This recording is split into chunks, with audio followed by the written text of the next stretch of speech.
नमस्कार। जैसा कि आप सबको पता है कि इजराइल और ईरान का जो युद्ध चल रहा है, वह काफ़ी समय से चल रहा है।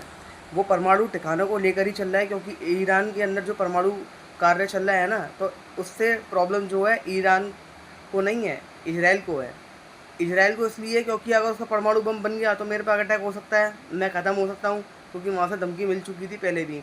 इस बात को लेकर ये युद्ध चल रहा है। अमेरिका ने अटैक करा तो वहाँ पे तबाही भी मची ईरान के अंदर।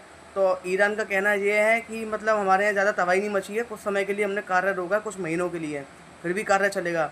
और इजराइल के राष्ट्रपति नेतन्याहू का कहना है कि अगर ये कार्य चलेगा तब भी हम तबाही करेंगे और इस कार्य को पूर्ण रूप से पूरा नहीं होने देंगे हम।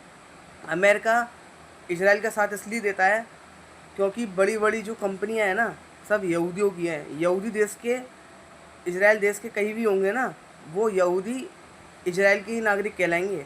और जितनी बड़ी जो कंपनी देखते हो ना, Facebook, Instagram, YouTube, Microsoft window और गूगल, ये सब अमेरिका में ही हैं और ये सब यहूदियों की हैं। और जो अमेरिका की आर्थिक स्थिति में काफ़ी महत्वपूर्ण योगदान भी देती है और जिसके कारण अमेरिका की इकोनॉमी बढ़ती है।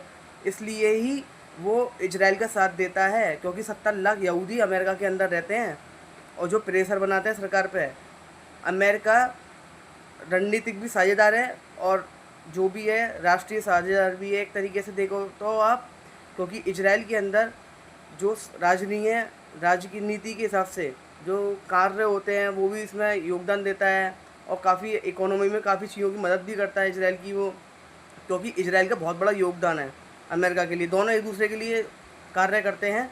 लेकिन आपको पता है, इजराइल ऐसा देश है जो अपने नागरिकों को बचाने के लिए दूसरे देश में अटैक करके लेकर आया था, जिसमें एक जवान शहीद हुआ था और बाकी सभी नागरिकों को सुरक्षित लेकर आया था अपने देश के अंदर।